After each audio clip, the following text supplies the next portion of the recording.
था क्या मैं नीट का एग्ज़ाम क्लियर कर लूँगी? क्या आप मेरा बता सकते हो कि मैं नीट क्लियर करूँगी कि नहीं करूँगी? मैं उस बेटी के हाथ जोड़कर प्रार्थना करता हूँ, बेटा मुझे किसी का भविष्य देखना नहीं आता, पर इतना जरूर आता है कि अगर तू मेहनत करेगी तो नीट क्या, तू एक दिन इतनी उन्नति पर पहुंच जाएगी कि तुझे पीछे पलट कर देखने की जरूरत नहीं।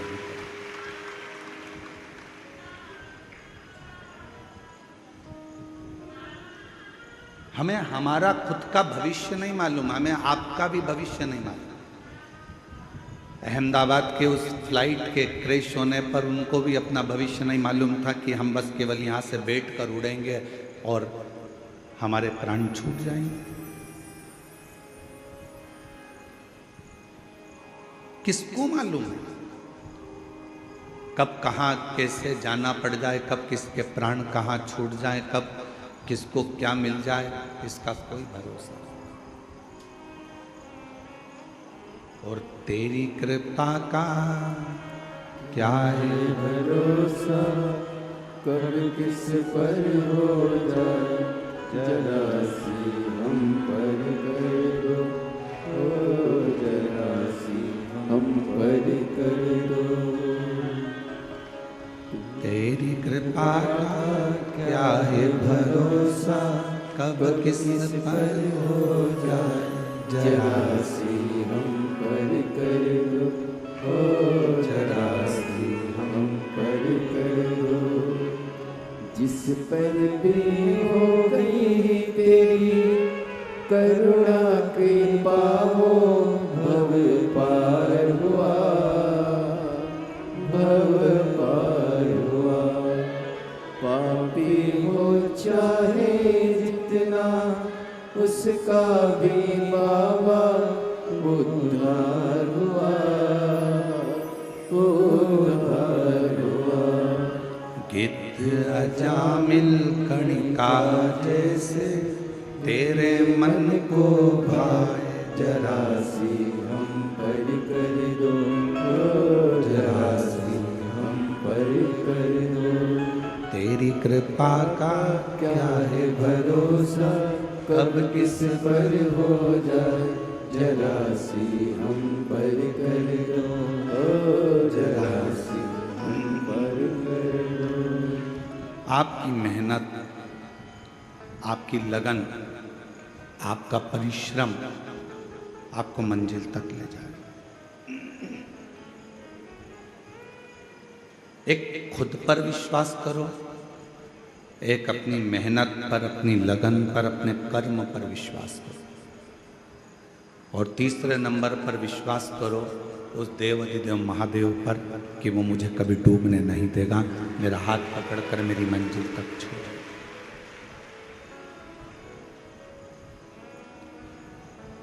और ये विश्वास थोड़े समय का नहीं होना चाहिए। ये माता सती जैसा विश्वास मत करना कि सती मैया ने थोड़ा विश्वास करा, बाद में अपने विश्वास को तोड़ दिया।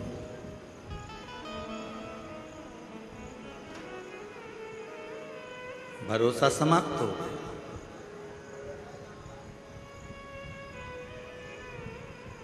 भरोसा कैसा होना चाहिए? जैसे एक पति पत्नी जहाज में सफर कर रहे हैं और समुद्र में लहरें चलना प्रारंभ हो गई और मैनेजर ने अनाउंस कर दिया कि ये जहाज पानी में डूबने वाला है।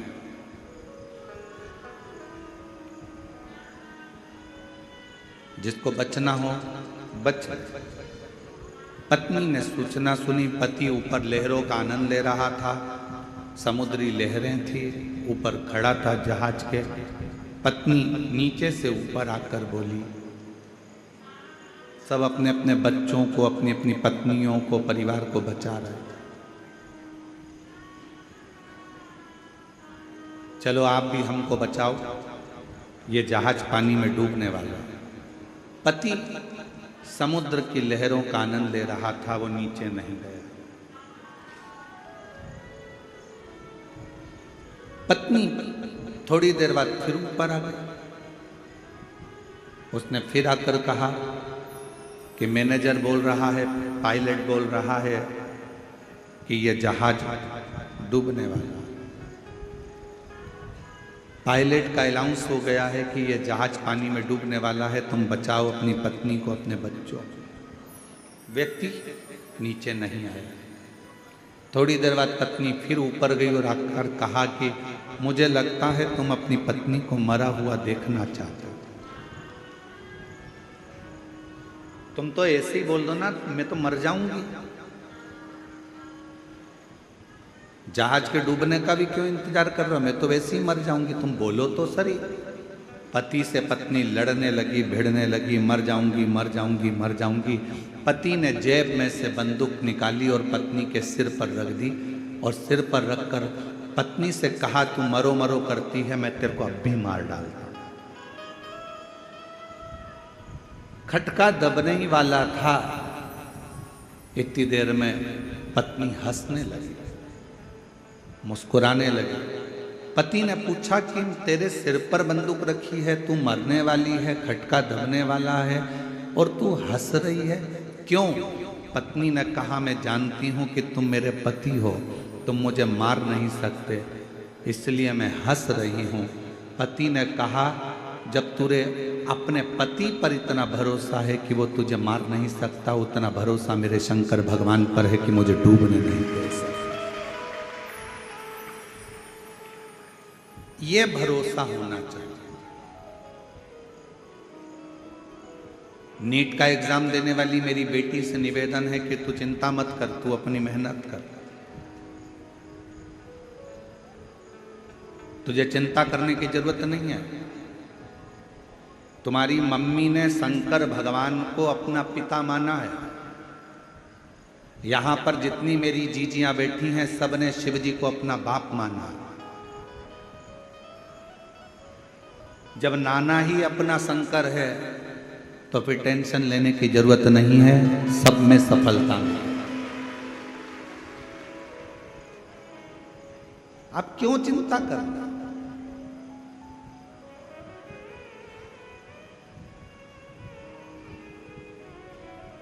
अब सौंप दिया इस जीवन का सब भार तुम्हारे हाथों में है, हार तुम्हारे हाथों में और जीत तुम्हारे हाथों। फिर क्या टेंशन? टेंशन में जिंदगी नहीं जीना, मेंशन में जिंदगी जी।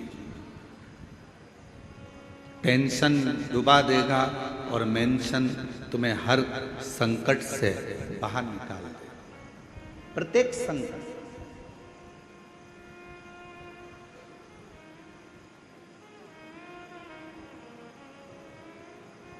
और अंत समय प्रभु आना पड़ेगा, वचन दिया तो निभाना पड़ेगा। आए ना आए प्रभु कुटुंब कबीरा, अंत समय प्रभु आना पड़ेगा।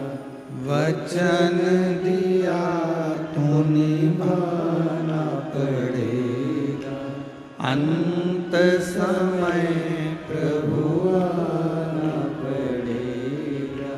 वचन दिया तो निभाना पड़ेगा। अब एक बात आपसे पूछें, आपके यहाँ भी ब्राह्मण देवता विराजते होंगे, आपके यहाँ भी ब्राह्मण देवता पूजन कराने आते होंगे, संकल्प छुड़ाते होंगे। संकल्प में सबसे ज्यादा जरूरी क्या है? चावल ज्यादा जरूरी है, दक्षिणा ज्यादा जरूरी है, फूल ज्यादा जरूरी है कि पानी ज्यादा जरूरी है? संकल्प छोड़ने में सबसे ज्यादा जरूरी है जल। चावल नहीं होगा तो भी चलेगा, फूल नहीं होगा तो भी चलेगा, दक्षिणा नहीं होगी तो भी चलेगा। आप जब स्नान करने के लिए किसी पवित्र नदी में जाती हो कोई पवित्र नदी में पहुंचती हो, गंगा, यमुना, सरयू, सरस्वती, नर्मदा आदि, कावेरी आदि नदियों में जाती हो, वहां तुम्हारे पास कुछ नहीं होता तो पानी हाथ में लेकर संकल्प छोड़ दो।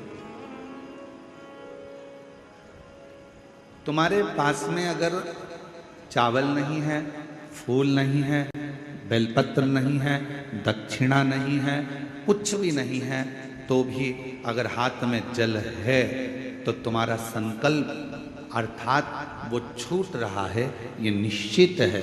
और तुम रोज 1 लोटा जल लेकर शंकर जी के मंदिर में जब विश्वास का संकल्प लेकर जाती हो तो शंकर जी उस संकल्प को पूर्ण जरूर करते हैं, शिव उस संकल्प को पूरा जरूर करते हैं। एक विश्वास का संकल्प अपने भीतर। एक पत्र है, अच्छा है,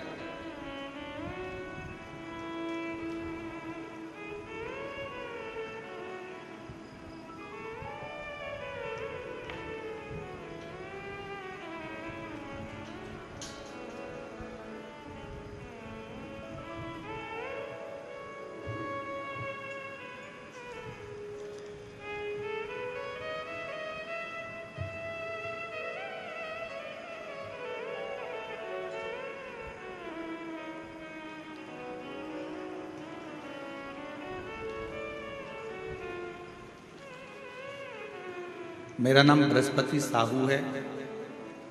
मैं छाछी कसडोल जिला बालोदा बाजार से आई हूँ। कहीं बैठी हों तो हाथ हिला सकती हैं, और कहीं बैठी हों, आप ही हैं, आ जाओ, एक बेलपत्र ले जाना, आ जाइए। मेरा नाम बृहस्पति साहू है। मैं छाछी कसडोल जिला बालोदा बाजार से आई हूँ। मेरा मोबाइल नंबर ये है। 1 लोटे जल का मैं क्या वर्णन करूँ गुरुदेव। मेरे पति का नाम बाल मुकुंद है, वो सेल्समैन में काम करते हैं। हम अपने परिवार सहित वहाँ रहते थे, और 25 जुलाई 2016 शाम को 4 बजे मीटिंग में जा रहा हूँ बोलकर हम लोगों को छोड़कर कहीं चले गए। मेरा पुत्र 10 साल का था, पुत्री 7 साल की थी। फोन लगाने पर फोन बंद आता था। हम लोग पुलिस के पास जाकर रिपोर्ट दर्ज करवाए, उसके बाद भी कुछ पता नहीं चला। बहुत विचार आया, घबराए, ढूंढते रहे, पुलिस भी ढूंढती रही। गुरुदेव 16 में गया, 17, 18, 19, 20, 21 ऐसे सालों निकलते रहे। 6 साल बीत गए, 2021 लग गया, पति नहीं आया। लोग कहते थे चला गया, कोई कहता है ही नहीं। बड़ी दशा खराब हुई। 6 साल के बाद मेरी दीदी ने मुझको कहा कि आस्था चैनल पर पंडित प्रदीप मिश्रा की प्रवचन आता है, सुना कर। आपका प्रवचन सुनना शुरू कर दिया। जब आप बालोदा बाजार कौड़िया कथा करने के लिए आए, तब मैं भी, क्योंकि मैंने सुना था कि पंडाल में बैठकर जो मांगा जाता है वो मिलता जरूर है। एक दिन की कथा सुनने पहुंच गई।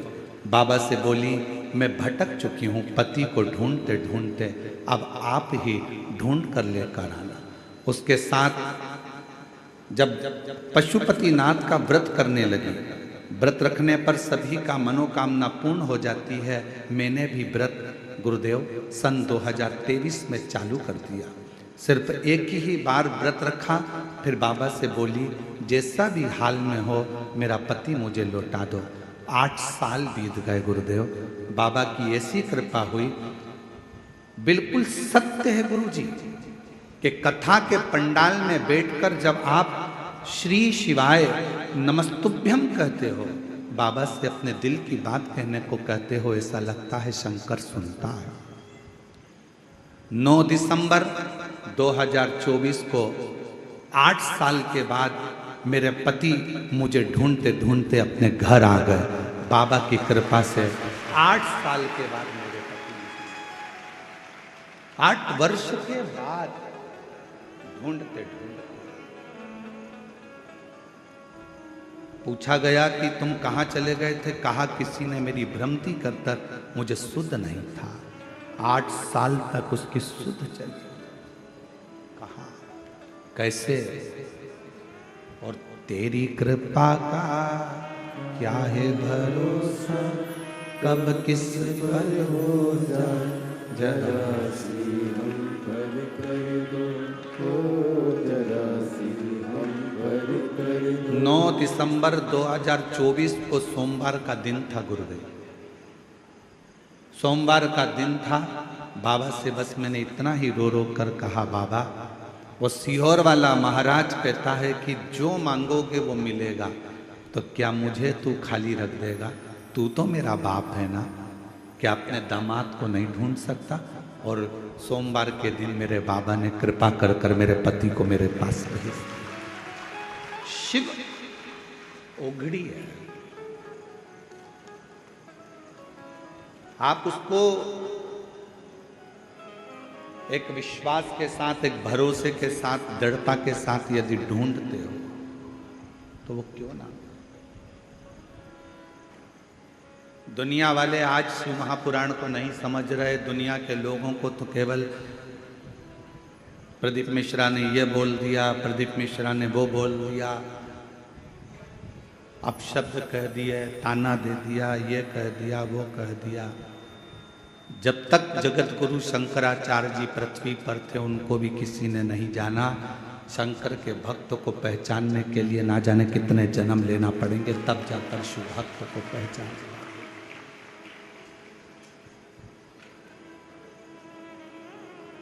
बहुत जन्म बार बार लेना पड़ेंगे तो भी किसी शंकर के भक्त को नहीं पहचान सकते। बहुत कठिन।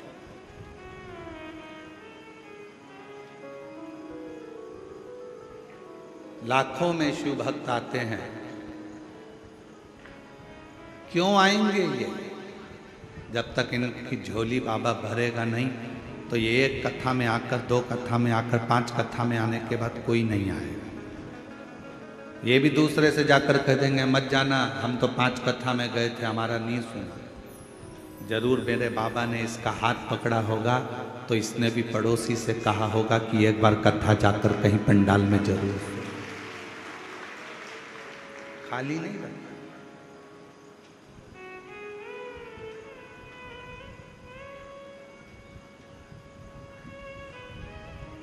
जो जैसी भावना लाया वो वैसा ही फल पाया। जो जैसी भावना वो वैसा ही फल पाया।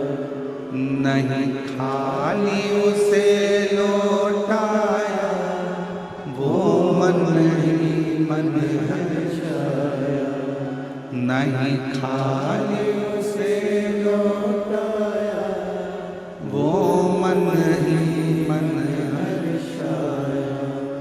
और कर दिया माला माल काशी वाले ने, लुटा दिया भंडार काशी वाले, लुटा दिया भंडार काशी वाले ने, कर दिया माला माल काशी वाले ने। इस संसार सागर में खुद पर विश्वास, अपने काम पर विश्वास और महादेव पर विश्वास आपको अपनी मंजिल तक पहुंचाए। उस बहन से पूछो जिसका पति 8 साल पहले चला गया, ढूंढ ढूंढ कर थक गई हो, पुलिस में कंप्लेंट कर दी हो, पुलिस भी ढूंढ रही हो, मिलता ही नहीं। फिर आखिरी में उसने एक ही चीज करी कि अपने शंकर पर विश्वास कर। फिर आखिरी में एक ही बात रह गई कि अब कोई नहीं आया तो वो आए।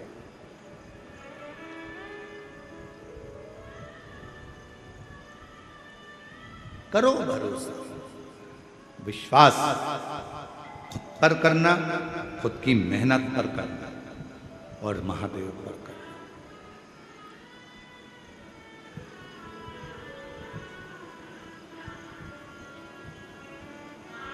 रिश्तेदार कह दें कि हम पर क्या तुम्हारे को भरोसा नहीं है, हम पर क्या विश्वास नहीं है, हम पर क्या भरोसा नहीं, विश्वास नहीं, कह देना, हमें सब पर है, पर दृढ़ विश्वास तो मैं अपने आप पर करता हूं, अपने मेहनत पर करता हूं और अपने महादेव पर करता हूं।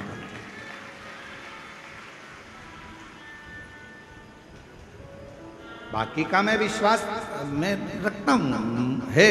आप मेरे रिश्तेदार हो, मुझे विश्वास है, आप मेरे पड़ोसी हो, मुझे विश्वास है।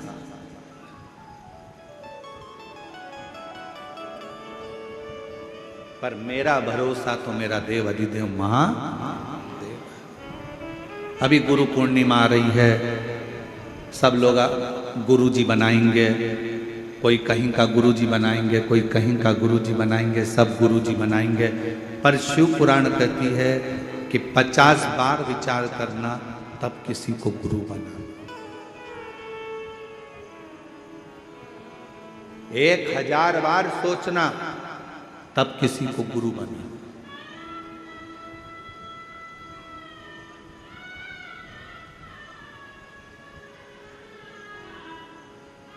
एक मां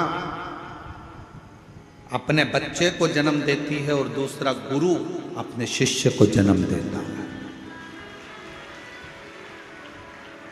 मां अपने बच्चे को जन्म देती है और उसको संस्कारों में पिरो देती है और उस बच्चे को बड़ा कर देती है। उसी तरह गुरु अपने संस्कारों से, अपने भजन से, अपने कीर्तन से, अपने मंत्र से अपने शिष्य को श्रेष्ठ बनाकर, माँ अपने बच्चे को संस्कारित बनाकर उसको अच्छी एजुकेशन दिलाकर अच्छी कंपनी में जॉब करा देती है, गवर्नमेंट जॉब करा देती है या व्यापार खुला देती है। और गुरु किसी कंपनी में जॉब नहीं कराता, गुरु उस परमात्मा से मिलाने का प्रयास करता है, अपने दिल को मजबूत करने का प्रयास करता है।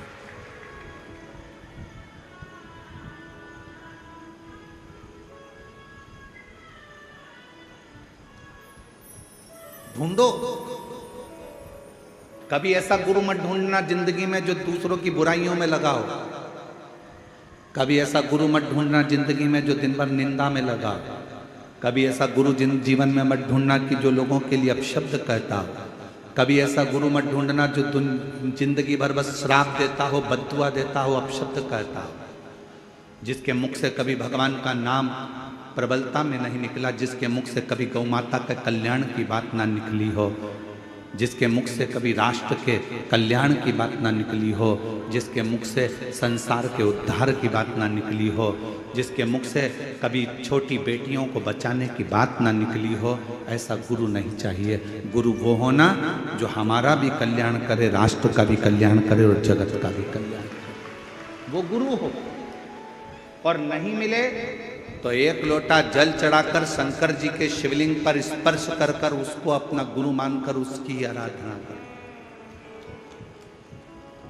वो भी नहीं मिले, अपने घर में अपना पति है, उस पति को ही उसके वचन का स्मरण कर कर उसी को परमेश्वर मानकर, उसी को गुरु मानकर, उसी की आज्ञा का स्मरण करना प्रारंभ कर दो।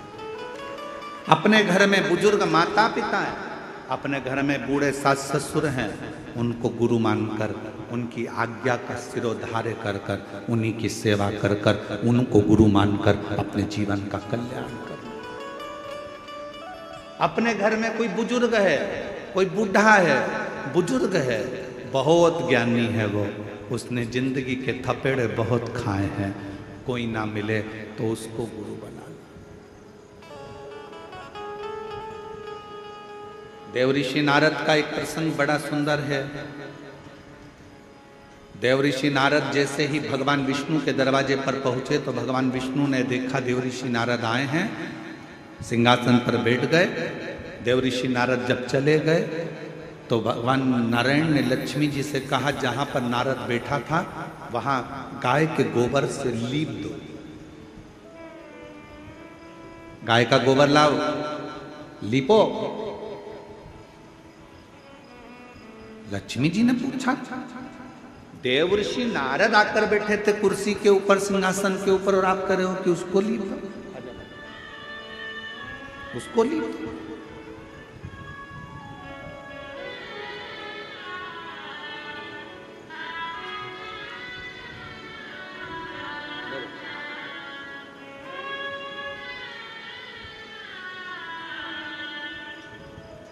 8 साल के बाद पति को ढूंढ ढूंढ कर थक गई थी, तब 8 साल के बाद वापिस आया एक बार जोरदार था।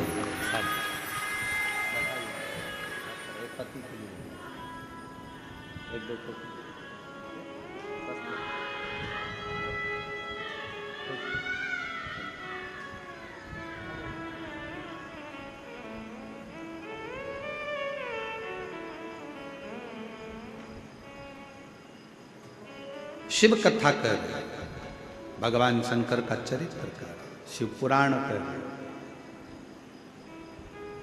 शिव तत्व कर।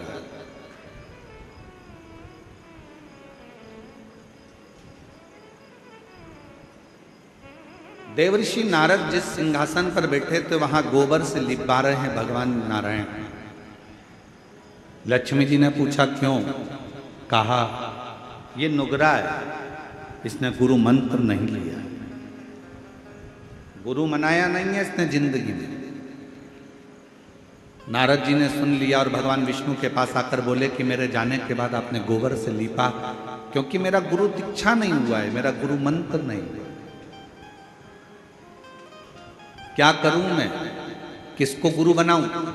भगवान विष्णु ने कहा क्यों, कोई गुरु नहीं मिलता? नारद जी कहते हैं मैं तो सर्वश्रेष्ठ गुरु हूं, मुझे किसी गुरु की जरूरत कहां। भगवान मुस्कुराकर बोले नारद, संसार में आए हो, भले देवता हो, पर गुरु का होना जरूरी है। किसको गुरु बनाओ? भगवान नारायण ने कहा जो तुझे पृथ्वी पर समुद्र के तट पर पहला व्यक्ति मिले, बस उसी को गुरु बना लेना। नारद जी भ्रमण करते करते समुद्र के तट पर गए। एक मछुआरा मछली पकड़ने के लिए जा रहा था। नारद जी को सबसे पहले वही मछुआरा दिखा, मछली पकड़ने वाला। नारद जी ने मन में सोचा कि बताओ कि इसको गुरु बनाऊंगा मैं, ये मछली पकड़ने वाला।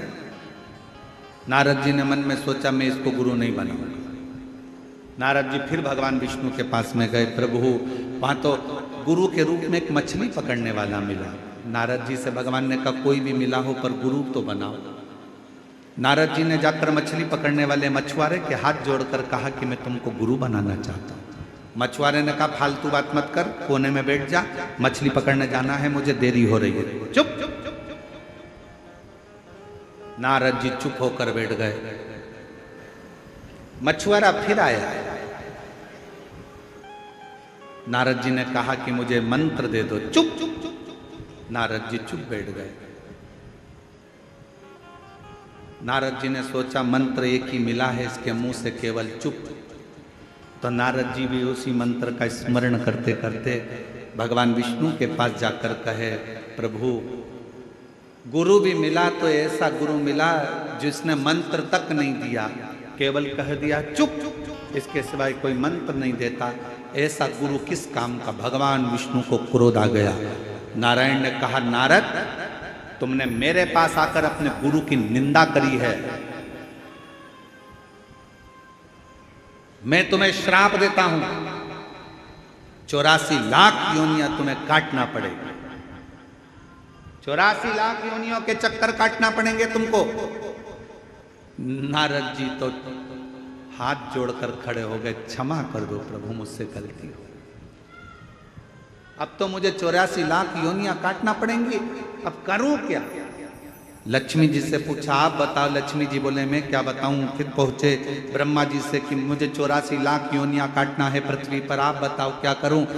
ब्रह्मा जी कुछ नहीं बोले। तब शंकर जी के पास गए। नारद जी क्या बात है? नारद जी ने कहा 84 लाख योनियां काटना है, भगवान का श्राप लगा है। शंकर भगवान ने कहा अपने गुरु के पास जा। वो बता देगा कि 84 लाख योनि कब कटेगी।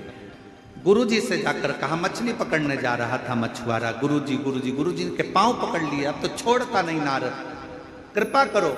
गुरुजी ने पूछा क्या हो गया? मछुआरे ने पूछा, मुझे श्राप लगा है, 84 लाख योनियों के चक्कर काटूंगा तब जाकर मैं पार उतरूंगा। इतने में गुरुजी ने कहा, तुझे 84 लाख योनियों के चित्र मालूम है? कि हाँ मालूम है। गुरुजी बीच में खड़े हो गए और कहा, एक काम कर, 84 लाख योनियों के चित्र बना इस रेत पर, समुद्र के तट पर, और इसका चक्कर काट ले, पार हो जाएगा, निकल जाए। मछली पकड़ने वाले मछुआरे ने 84 लाख योनियों के फोटो बनवाकर नारद जी से उसका चक्कर कटवा दिया। जैसे ही चक्कर कटा, भगवान विष्णु के पास गए, नारायण ने गले में माला पहनाकर कहा, वाह नारद, तुम तो इतनी जल्दी 84 का चक्कर काट कर आ गए। नारद जी ने कहा, जिसका गुरु मेहरबान तो पट्ठा पहलवान। महाराज साधारण बात नहीं है, मेरा गुरु मुझ पर मेहरबान हो गया। उसने कहा 84 योनियों के चक्कर बना, फोटो बना और चक्कर लगा, पार उतर जाएगा। भगवान विष्णु ने कहा, बस गुरु होता ही ऐसा है, अपने शिष्य का एक क्षण में कैसे भी कल्याण कर देता है, पर करता जरूर है, वो गुरु है।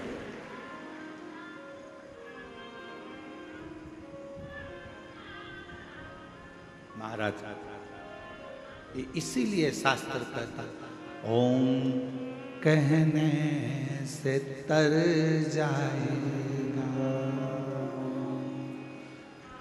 तेरा जीवन संवर जाएगा। ओम कहने से तर तेरा जीवन संवर जाएगा। आप अपने मुख से जो उच्चारण करते हैं, आप अपने मुख से जो स्मरण करते हैं, आप अपने मुख से जो नाम जाप करते हैं, वो नाम जाप एक ना एक दिन आपको आपकी मंजिल तक पहुंचा देगा।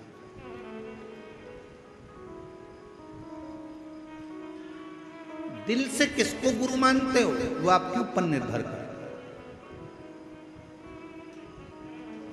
जरूरी नहीं कि आप उसके सामने पहुंचोगे। एक लब्बे जैसा भी इसने हो सकता है कि गुरु के सामने नहीं पहुंचे तो भी गुरु का भाव उत्पन्न कर ले।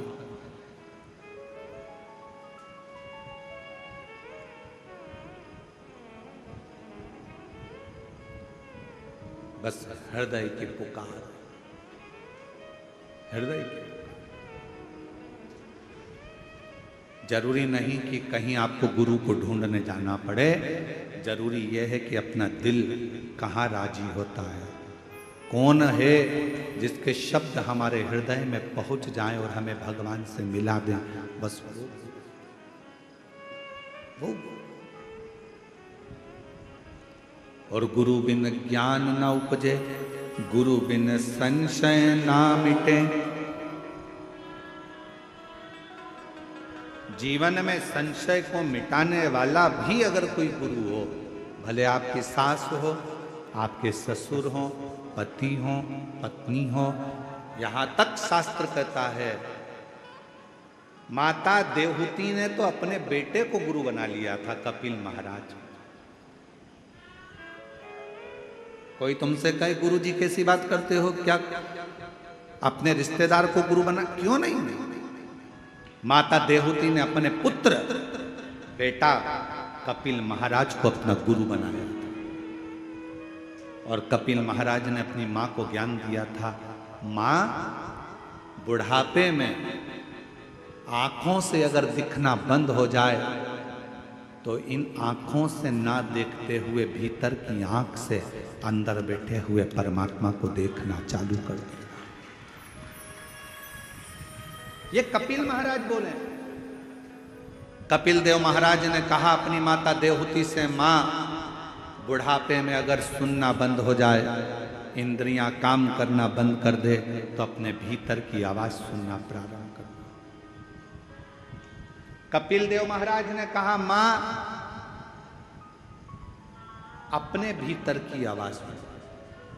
रावण इंद्र को संयम में कर लिया था, रावण ने इंद्र को अपने संयम में कर लिया था, रावण ने इंद्र को अपने वश में कर लिया था, रावण ने 33 कोटि देवताओं को अपने वश में कर लिया था, रावण ने पूरे संसार को अपने वश में कर लिया था।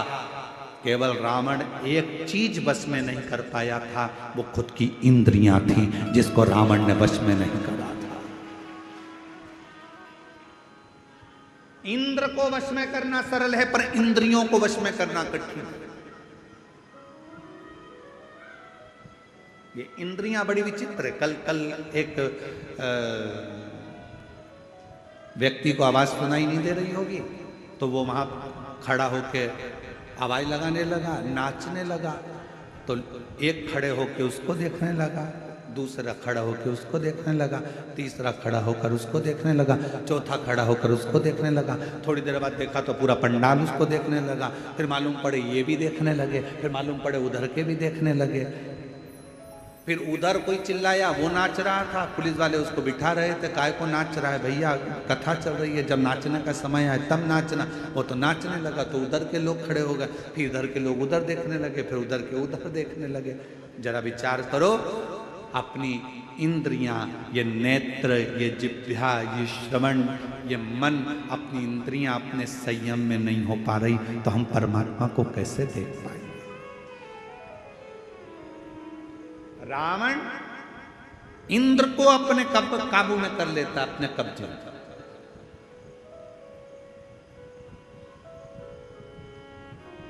रावण इंद्र को अपने संयम में कर लेता है, रावण देवताओं को अपने कब्जे में कर लेता है, रावण सबको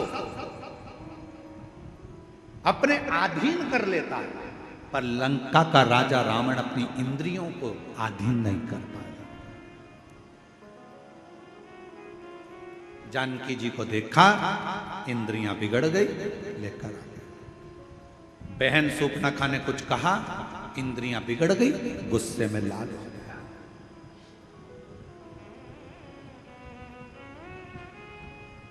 इन इंद्रियों को साधना कितना कठिन है।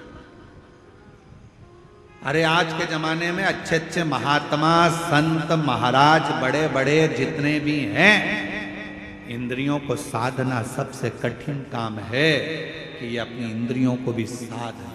और इंद्रियों को साधने का सबसे सुंदर अगर कोई तरीका है, आज कलयुग में, कलिकाल में अगर इंद्रियों को साधने का सबसे सुंदर तरीका है, रावण भी उस तरीके को जान चुका था।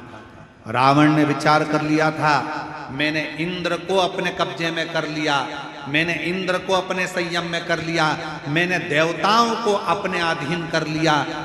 रावण समझ चुका था, सबको मैंने अपने अधीन कर लिया, पर मेरी इंद्रियां मेरे अधीन नहीं हो रही है। तब रावण ने विचार करा कि इंद्रियों को अधीन करने के लिए क्या करना पड़ेगा। तो मन में सोचा, शंकर भगवान के शिवलिंग पर एक लोटा जल चढ़ाना पड़ेगा, शंकर भगवान के शिवलिंग को अपनी लंका में लाना पड़ेगा, शंकर भगवान के शिवलिंग को लंका में लाकर पूजन करना पड़ेगी, शंकर भगवान के शिवलिंग के पास रोज जाना पड़ेगा। जब शंकर भगवान को अपन एक लोटा जल चढ़ाएंगे, शिव जी की आराधना करेंगे, तो इंद्रियां संयम में हो जाएगी। रावण को उसी समय सूचना मिली कि शिव लाना है। रावण चले गए कैलाश, शंकर भगवान से शिवलिंग मांगा, लेकर चल दिए। शंकर जी ने सोचा इंद्र काबू में हो गया, चलेगा, देवता इसके काबू में हो गए, चलेगा, पर इसकी इंद्रियां मुझे काबू में नहीं करना है। तो शंकर भगवान का शिवलिंग लाते लाते रावण संध्या करने के लिए रुका और भगवान शंकर का शिवलिंग जमीन पर रख दिया गया। फिर वो उठा नहीं, बाबा बैद्यनाथ के रूप में विराजमान। आज बाबा धाम के रूप में, बाबा बैद्यनाथ जी के रूप में विराजमान।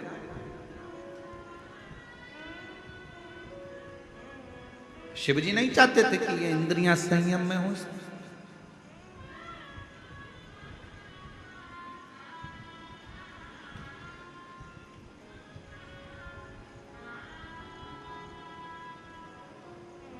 महाराज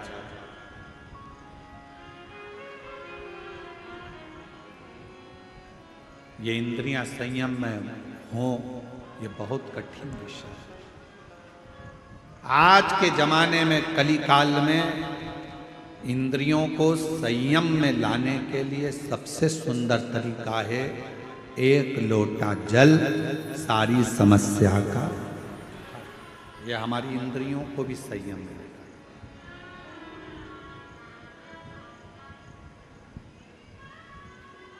यह हमारी इंद्रियों को संयमित कर लेता है। और जब हमारी इंद्रियां संयमित हो जाती हैं, जब हमारी इंद्रियों को संयम मिल जाता है, तो फिर ये जीव आप रूप अपने आप शिव की ओर दौड़ पड़ता है, शंकर की ओर। और महाराज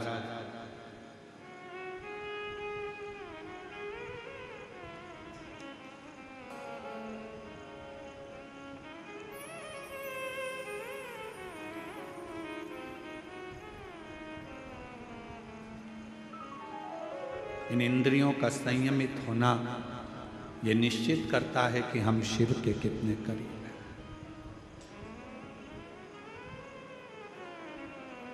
जो रावण नहीं कर पाया, सोने की लंका बनाना रावण के लिए सरल था।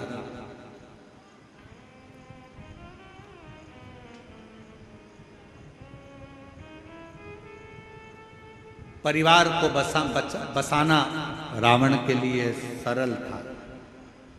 कुटुंब कबीले में रहना रावण के लिए सरल था। मां जानकी का हरण करना रावण के लिए सरल था। सामने राम जी थे, उनसे युद्ध करना रावण के लिए सरल था। पर रावण के लिए सबसे कठिन काम एक था, शंकर भगवान के शिवलिंग की आराधना अपनी इंद्रियों को संयमित कर करना। कि रावण के लिए कठिन विषय। और मेरी जीजियों, मेरे जीजाओं, मेरी बेटियों, मेरे बेटाओं, मेरी माताओं, मेरे बुजुर्ग माता पिता तुल्य, मेरे भाई बंधु जितने भी यहां बैठे हैं, आपसे निवेदन करूंगा, आप अगर रोज शंकर जी के मंदिर में एक लोटा जल चढ़ाने जा रहे हो, समझ लेना कि आपने रावण को तो एक कोने में रख दिया, आपने अपनी इंद्रियों को शिव में लगाकर रखा है, शंकर की आराधना में। आप लंकापति रावण को एक और रख दिए। प्रतिदिन शिवालय में जाना, प्रतिदिन शंकर की आराधना करना, प्रतिदिन शंकर पर एक लोटा जल, अपनी इंद्रियों को वश में। घर के लोग कह रहे हैं, अरे आज तो तुम्हारे पास में आज टाइम नहीं है, मत जाना, आज मंदिर मत जाना, मंदिर मत जाना। फिर भी लोटा भर के जल भरी, इतनी देर में सारा घर का काम हो, उतनी देर में बाजू में पहुंच गई, जल चढ़ा के वापिस आ गई। मैं तो आ गई, मंदिर से होके आ गई। मन शिव की ओर आसक्त कर।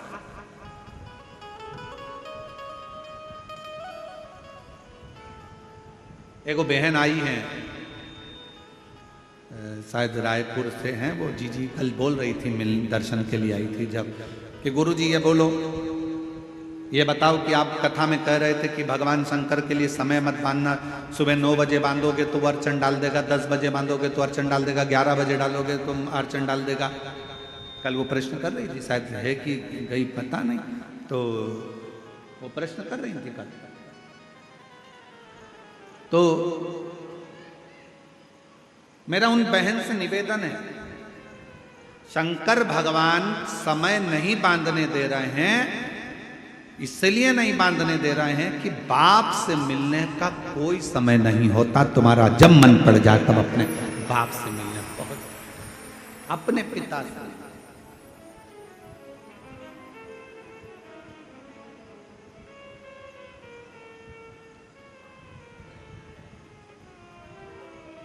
जब तुम्हारा दिल करे, जब तुम्हारा चित्त करे।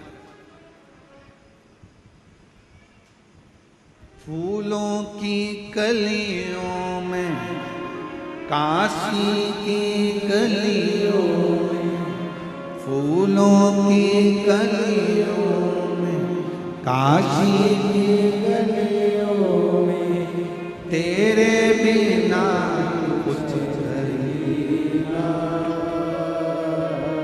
तेरे बिना भी क्या जीना, ओ बाबा रे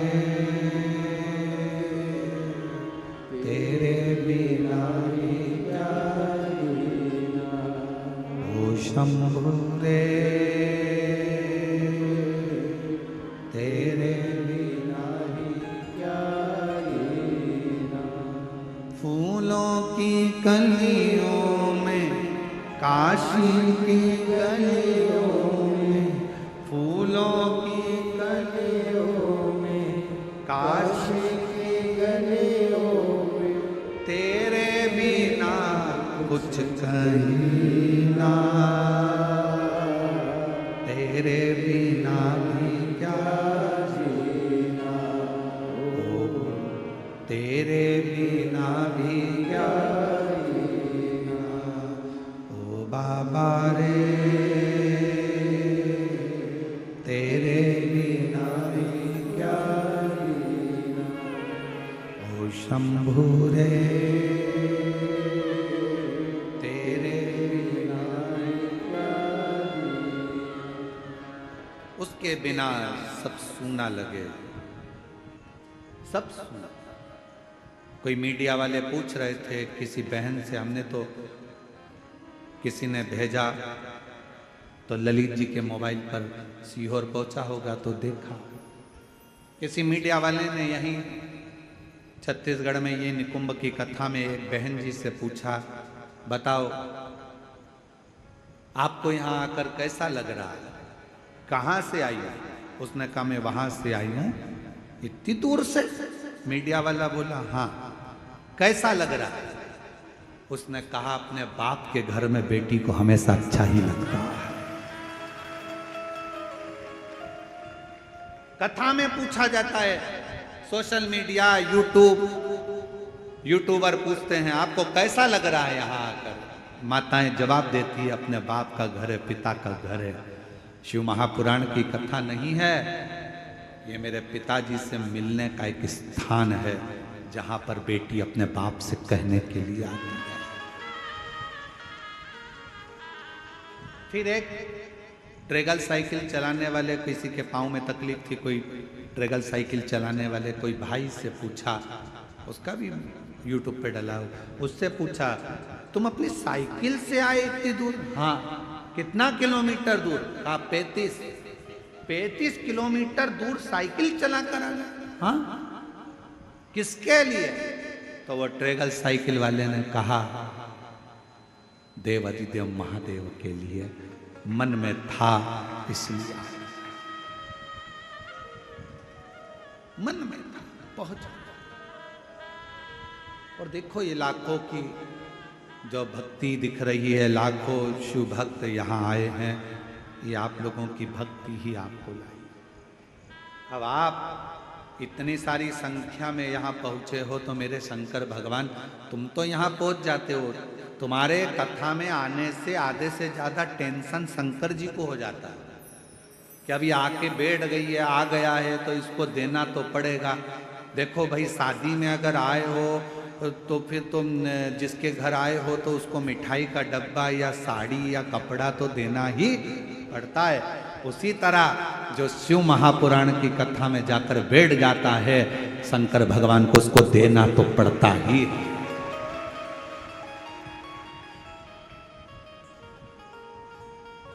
देना पड़ेगा उसको। आपके घर आइए, दामाद आया है, बेटी आई है, भांजा भांजी आए, देव। और खाली न जाता कोई दर से तुम्हारे, खाली न जाता कोई दर से तुम्हारे, मेरी खड़ी हो लगे बाहें पसारे, अपने हृदय लगा लो, लगा लो, गिरा जा रहा हो, उठा लो, उठा लो, भोले अब अपने दर से अब तो ना टालो, गिरा जा रहा हूँ, उठा लो, उठा लो। उसका फर्ज है।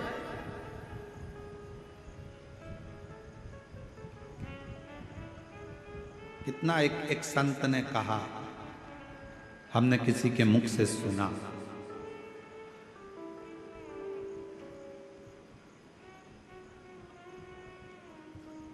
बेटे को देना कर्म है।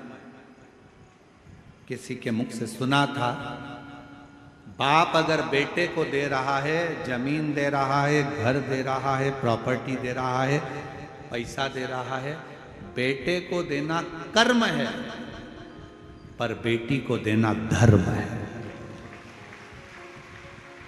अगर बेटे को दे रहा है तो वो अपना कर्म कर रहा है।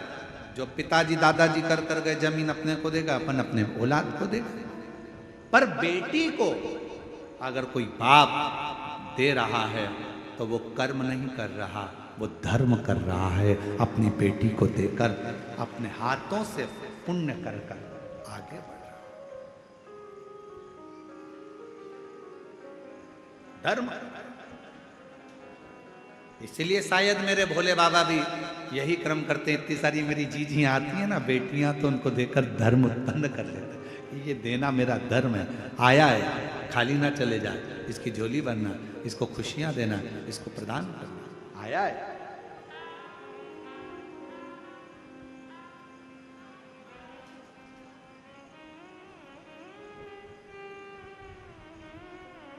कल एक कथा चल रही थी भंवरे की, भ्रमर की।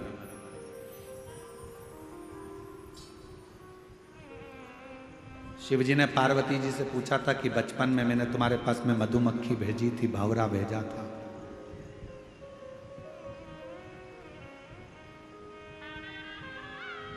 एक भी मधुमक्खी नहीं दिखी, एक भी भंवरा नहीं दिखा।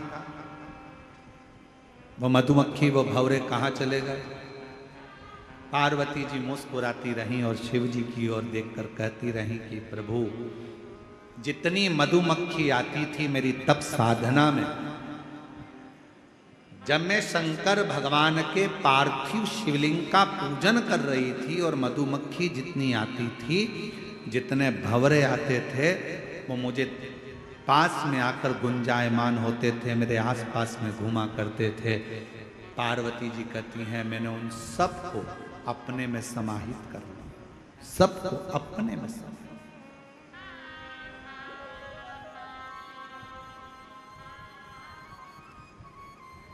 सबको अपने में समाया।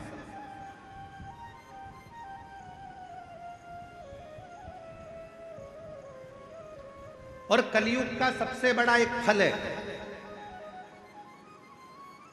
जितने शिव भक्त शिव महापुराण की कथा सुन रहे हो, जितने आस्था चैनल पर सुने, फेसबुक यूट्यूब पर सुने, मोबाइल पर सुने, चाहे कथा के पंडाल में सुन रहे हो, चाहे आस्था चैनल पर सुने, सुन लेना, कलयुग का सबसे बड़ा एक फल है, जो ना सतयुग में था, न त्रेता में था, न द्वापर में था।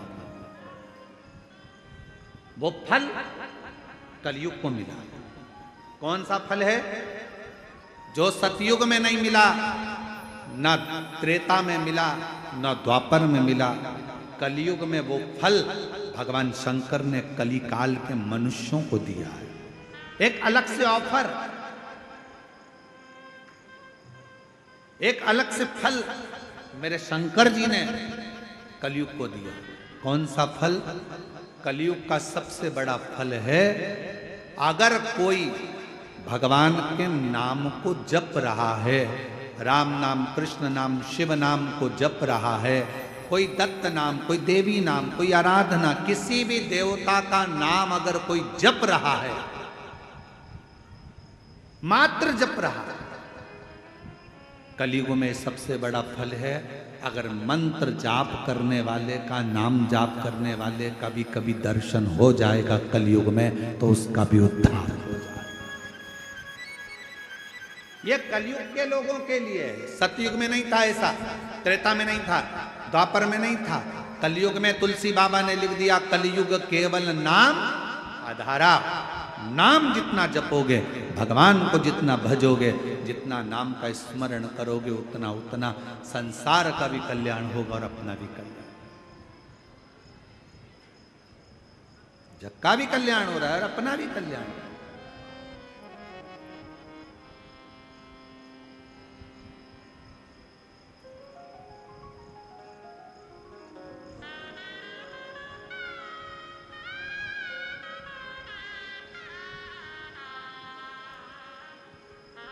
बस उसमें अपने हृदय को रमा। पार्वती मैंने तुम्हारे पास में भंवरा भेजा, पार्वती मैंने तुम्हारे पास में मधुमक्खी भेजी, पार्वती मैंने तुम्हारे पास में अर्चन डालने के लिए बहुत कुछ भेजा, पर समझ में नहीं आया वो गया कहाँ।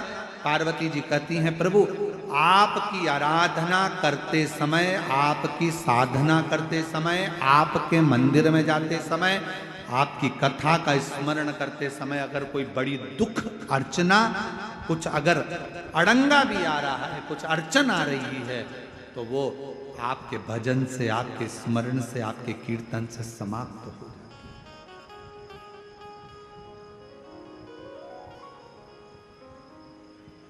केवल आपके एक मंत्र उच्चारण से समाप्त हो जाता है। इसलिए कलिकाल में नाम की बड़ी महत्वता है। श्री शिवाय नमस्तुभ्यं, श्री शिवाय। सब बोलो सब, पूरे पंडालों से आवाज आना चाहिए। जो लोग रोड पर बैठे हैं उनकी भी, जो बाहर बैठे हैं उनकी भी, और जो सामने बिल्डिंग पर चढ़े बैठे हैं उनकी भी, और जो गाड़ियों पर चढ़ चढ़ कर बैठे हैं उनकी भी आवाज यहां तक पहुंचना चाहिए। सब बोलो श्री शिवाय नमस्तुभ्यं, श्री शिवाय नमस्तुभ्यं, श्री शिवाय नमस्तुभ्यं, श्री शिवाय नमस्तुभ्यं, श्री शिवाय नमस्तुभ्यं, श्री शिवाय नमस्तुभ्यं, श्री शिवाय नमस्तुभ्यं, श्री शिवाय नमस्तुभ्यं, श्री शिवाय नमस्तुभ्यं, श्री शिवाय नमस्तुभ्यं, श्री शिवाय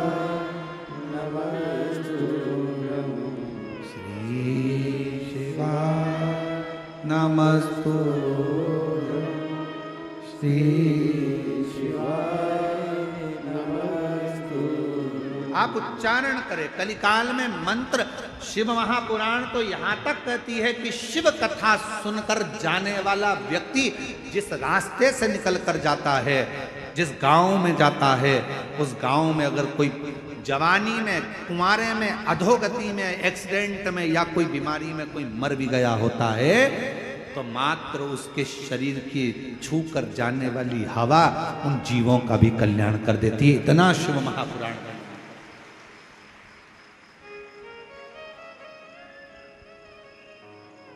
अपने दिल की बात अपने पास रखो, अपने मंत्र की बात अपने पास रखो, अपने स्मरण की बात अपने पास रखो। जैसे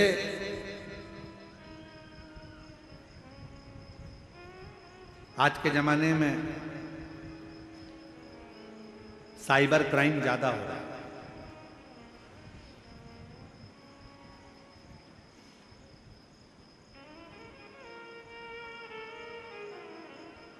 नए नए लड़का लड़कियां मोबाइल चलाते हैं, बेटा बेटियां, बुजुर्ग, माता भाऊ मोबाइल चलाते, इतना इनको अंदाजा नहीं रहता। किसी ने फोन कर दिया, तुम्हारा लड़का गलत काम में पकड़ाया, पुलिस थाने में बंद है, हम इस थाने से बोल रहे हैं।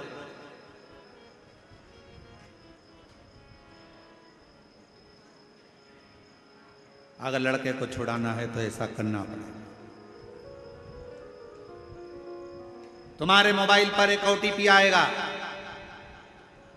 वो ओटीपी नंबर बताओ, फिर तुम्हारे पास ये पहुंचेगा, ये बताओ। हाथ जोड़कर कह देना भैया ना तो मैं ओटीपी बताऊंगी और ना नंबर बताऊंगी। वो थाने वालों से निवेदन है कि हमारे गांव के थाने वाले को फोन करें और हमारे गांव के थाने वाले हमसे आकर मिले, तब ओटीपी बताऊंगी, नहीं तो बताऊंगी। क्यों फंसे हम किसी साइबर क्राइम के अंतर्गत? अपने मोबाइल में कितनी भी बातें हो, अपने मोबाइल में कितना भी ओटीपी आए, कोई तुमसे पासवर्ड पूछे, मैंने ये नंबर भेजा है, इसका पासवर्ड बताओ, ये बताओ, वो बताओ, कुछ नहीं बताए। कह देना सीओर वाला महाराज ने मना करा है। अपने दिल की बात और अपने पासवर्ड या ओटीपी नंबर या अपने मोबाइल का कोई पर्सनल नंबर या पर्सनल चीजें हम किसी को नहीं बताते, चाहे वो कोई हो। मत बताओ, अपने पास रखो। लाखों रुपए लोगों के जा रहे हैं, करोड़ों रुपए लोगों के समाप्त हो जा रहे हैं, बैंक खाली हो जाते हैं, तब रोता है मेरा लड़का, मेरी लड़की। आखिर में फिर विचार करता मर जाऊं तो अच्छा, क्योंकि प्रेशर इतना होता है कि मरने का साधन ढूंढता है। क्यों मरना, इसलिए ना अपना ओटीपी बताओ, ना अपना पासवर्ड बताओ, और ना ही अपनी ऑनलाइन लिंक कुछ भी है ना बताओ, कुछ नहीं बोल सकते। आप तो कह दो हमारे मन की बात और हमारे मोबाइल की बात हम किसी को नहीं कहते। हर किसी व्यक्ति से मोबाइल पर चैटिंग भी मत करो। आज के समय में बहुत चैटिंग का बड़ा लफड़ा हो गया। काय को फालतू की चैटिंग करना, चैटिंग करना है तो बैठा है ना, एक बैठा है। कौन? अरे बोलो तो जमके, देव अधिदेव एक बैठा है। आप चैटिंग करना चाहते हो तो हम उसका नंबर दे देते हैं। वैसे पहले देखे गए हैं एक बार, है आप लोगों के पास? अरे बोलो तो जमके, शिव जी का नंबर है ना अपने पास में? तो लिख लो, मोबाइल में लिखो जल्दी से। शंकर जी का एक नंबर है, लिखो। जिसको भी चैटिंग करना है, फ्री रहा करो तो चैटिंग कर लिया करो, जब मन ना लगे तो चैटिंग कर लिया करो। एक ही नंबर है, श्री शिवाय नमस्तुभ्यं, श्री शिवाय नमस्तुभ्यं। कभी कभी ये नंबर नहीं लगे तो दूसरा नंबर भी है। कभी कभी बिजी आ जाए, मान लो लाइन पे नहीं हो तो दूसरा नंबर भी लिखो। ओम नमः शिवाय, ओम नमः शिवाय। और मान लो ये भी बिजी आ गया, नहीं उठा पाए तो फिर एक नंबर टोल फ्री, फिर एक नंबर आया टोल फ्री नंबर, हर हर महादेव शंभो, काशी विश्वनाथ शंभो, हर हर महादेव शंभो, काशी विश्वनाथ शंभो, हर हर महादेव शंभो, काशी विश्वनाथ शंभो, हर हर महादेव शंभो, काशी विश्वनाथ शंभो, काशी विश्वनाथ शंभो, काशी विश्वनाथ शंभो, काशी विश्वनाथ शंभो, काशी विश्वनाथ शंभो, हरि हरि महादेव शंभो, काशी विश्वनाथ शंभो, हरि हरि महादेव शंभो, काशी विश्वनाथ शंभो, काशी विश्वनाथ शंभो, काशी विश्वनाथ शंभो, काशी अमरनाथ शंभो, हर हर महादेव शंभो, काशी विश्वनाथ शंभो, हरि हरि महादेव शंभो, काशी विश्वनाथ शंभो, हरि हरि महादेव शंभो, काशी विश्वनाथ शंभो।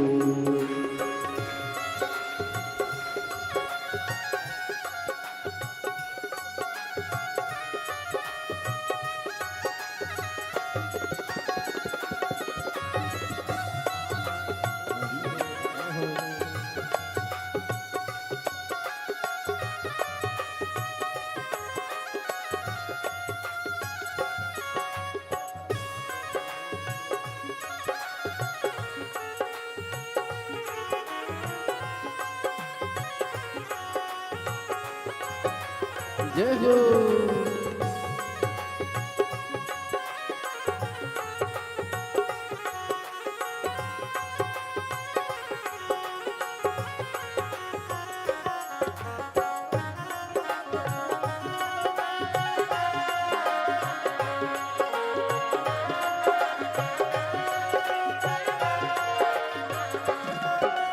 नमो निरंजन निराकार साकार बने हरदंगा, साकार बने हरदंगा, साकार बने हरदंगा।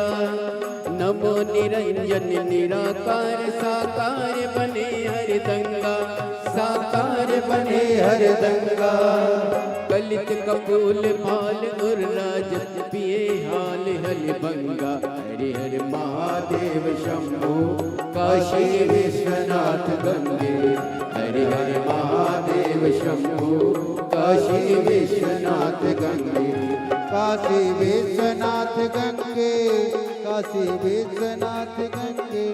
हरि हर महादेव शंभो काशी विश्वनाथ गंगे।